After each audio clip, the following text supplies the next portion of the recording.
Our podcast is brought to you by We Push Back.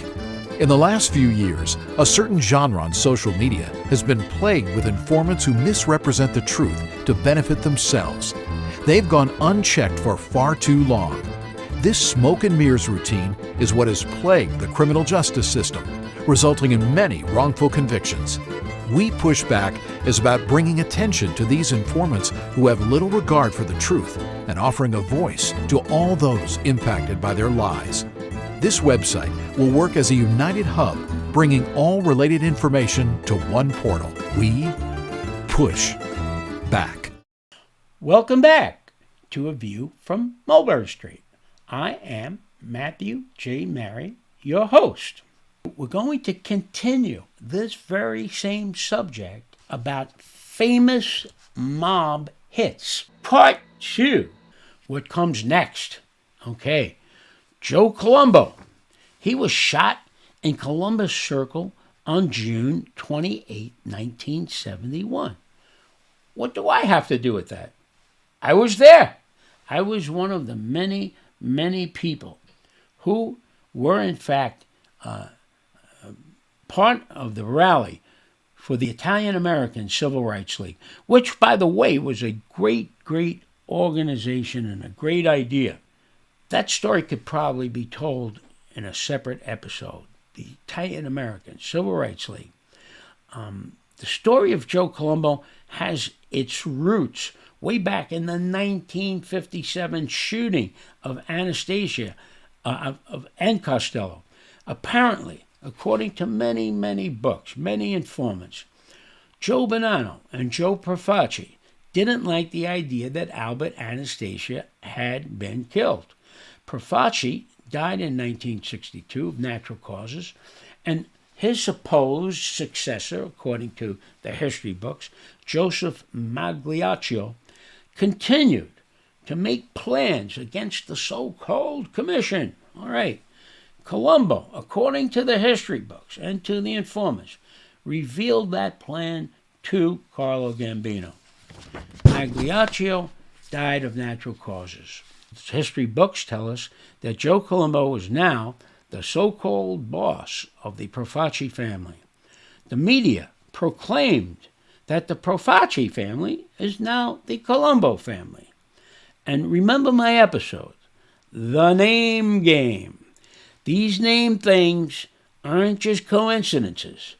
They're not 100% real nor ever 100% accurate. But the government uses the name game so that they have an advantage in court over certain people. So they were after Joe Colombo.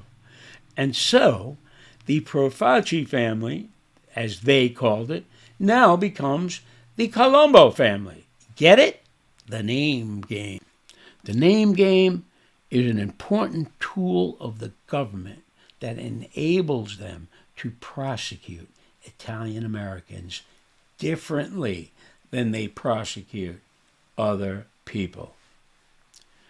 So according to the history books, Joey Gallo continues to be a divisive force, and most people believe that Joey Gallo, who had fought with Joe Profaci, now sends a man who happens to be a black man, Jerome Johnson. People and the FBI proclaim that Joey Gallo sends this guy to shoot, to kill Joe Colombo.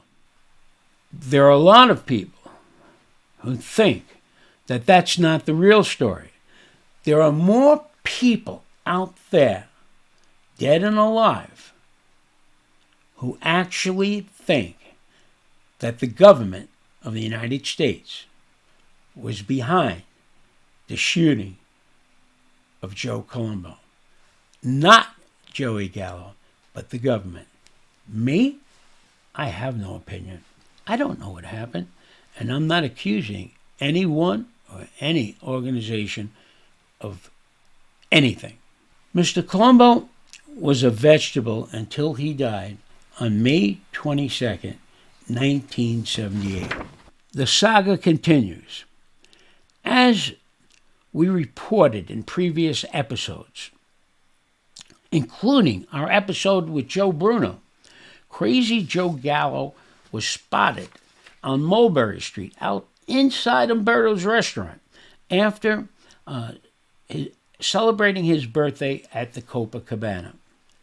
And on April 7th, 1972, a spectacular hit was made. Joe Gallo was shot inside Umberto's, staggered outside onto the street, onto Mulberry Street, and died. Much speculation and false claims have been made as to who killed Joey Gallo, like who killed Jimmy Hoffa. But Joe Bruno's book and the federal law enforcement agencies all seem to agree that the shooter was the late Carmine DiBiase, also known as Sonny Pinto, someone that I knew all my life and knew well. In fact, Sonny Pinto is responsible for me meeting Junior Persico in 1968 when I was 18. And for that, I'm forever grateful. And I really mean that. Things were quiet for a while until July 12th, 1979. That's when Carmine Galante, also known as Lilo, was assassinated in the backyard of Joe and Mary's restaurant in Knickerbocker Avenue in Bushwick, Brooklyn. It was a spectacular murder in the broad daylight. I knew his so-called bodyguards well, and I knew many of the dozens of people were accused falsely of being involved in the Carmine Galante murder. Believe me, if you're a lawyer and you see the charges and against whom they were all made, it seems like everyone in the world was in on killing Carmine Galante. I knew Carmine Galante well. Like his supposed rival, Philip Rastelli, he was like an uncle to me. Both of them treated me like a nephew. And I could tell you, when Carmine Galante died, I felt pretty bad. But that's the way the ball bounces, out there on the street. They are mean streets out there, and that's for sure.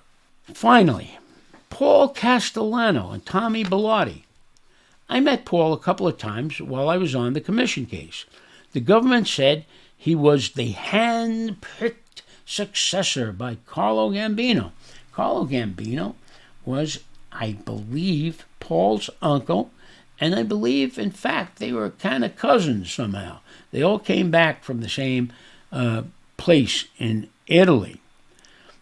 I happen to know one thing about Paul through people who knew me well and knew him well, that he started out in life as a butcher, a real butcher, like his father. He was a major force in the meat industry, not only in the world of chicken.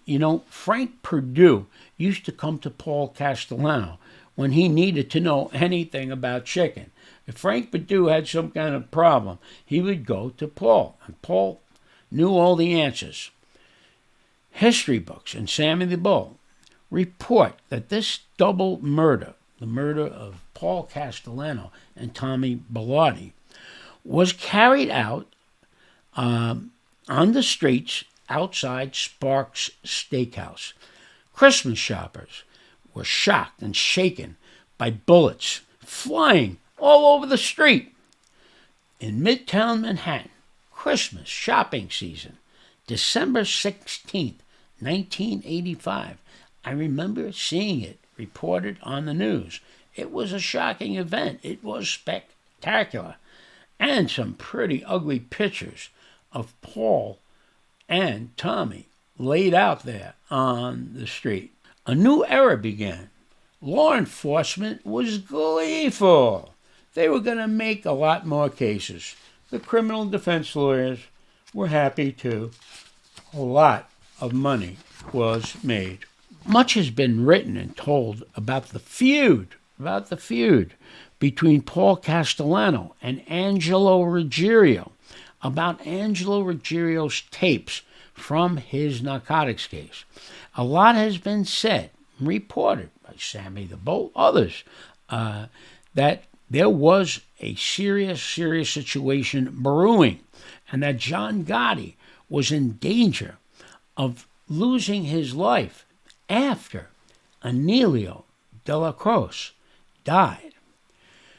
But there is another theory, very, very rarely repeated, and that theory is that Tommy Bellotti was actually the main target of that assassination, because Paul Castellano was, at that time, a defendant in the commission case, and most of his co-defendants wound up being convicted and sentenced to 100 years to die in jail. So you might say at that time, Paul was headed for prison, and he wasn't going to be on the street much longer anyhow. Now, if we want to talk about blood, of course, we could talk about the wars. The Gallo v. Profaci War, the Gallo v. Columbo War, the Arena v. Persico War, which many people call the Arena against Persico War, actually Arena against Greg Scarpa and the FBI. Yes, the FBI was involved in that war.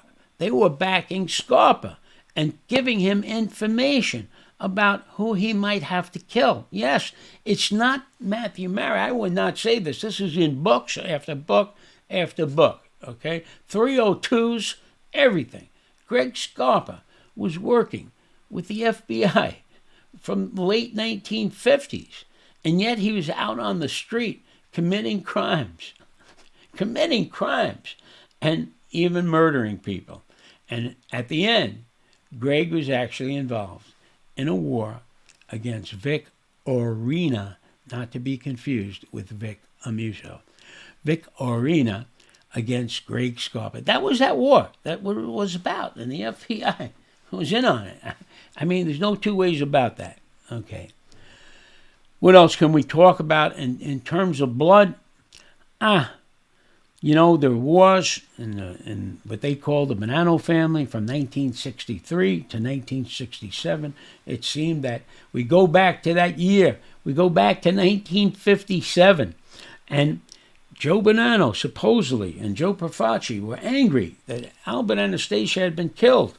And Joe Colombo, they say, all right, exposes the plot by Bonano and Profaci to go against the so-called commission, to go against the other so-called bosses. Well, Joe Bonano gets called to a meeting, and Joe Bonano decides he's not going to any meetings. Joe Bonano refuses to go to the meetings. So what happens? Supposedly, according to the history books, the other four families decide to approach the members of his family and tell them, we're not going to recognize Joe Bonano anymore unless he gets out of here. And so a war ensued from 1963 to 1967. And eventually, Joe Bonano retires and goes to Arizona and lives to be 99 years old. Good for him. Then there was the assassination of Carmine Galante, which we spoke about. And there was the War of the Captains in 1982, when two factions in the so-called Bonano family began fighting. That's reported to us by Donnie Brasco, which was his infiltration of what he calls the Bonano family was a big deal, and it was a big problem. And people got killed because of Donnie Brasco. Tony Mira got killed because of Donnie Brasco. Sonny Black, Dominic Napolitano got killed because of Donnie Brasco. So, you know, as Jimmy Durante always says, everybody wants to get into the act. When it comes to mob murders, the FBI doesn't sit on the bench and just watch. They have an active part and a little bit of blood on their hands, because that's the way they used to play the game. And they played that game against Italians, and now that game is played against everyone. And I've been talking about that for years. It's, you start with the Italians, you say, oh, they're the mafia, we have to use special tactics on them. Unlawful tactics. We have to create new ways to put them in jail. Yeah, the RICO Act. We've got to sentence them to time in jail that's so extraordinary. 100 years for everything. Life without parole for everything. Guys, old men now, in their 80s, having served 30 years, all right, sicker than sick can be, and they're still in jail because the FBI and the Department of Justice decided that they have the authority to treat Italian American defendants differently than any other defendants. And people said nothing. People ignored it. People didn't care about that. Yeah, good. And then it spread like cancer to these tactics are used against everyone. And now it might be too late to turn the clock back, because much of this misconduct is lawful and has been lawful for a long time. And we won't get justice back in America until we have the courage to change the laws that were made, for the organized crime. They're not only used for organized crime, they're used for regular people too. So that's the purpose of this broadcast. And we've got a lot of good stuff coming up, we hope. Maybe we're going to do shorter stuff. Maybe we're going to do shorts. I don't know. But I can tell you that we're going to talk soon about mob folklore, which is really government folklore. That will be an episode very soon.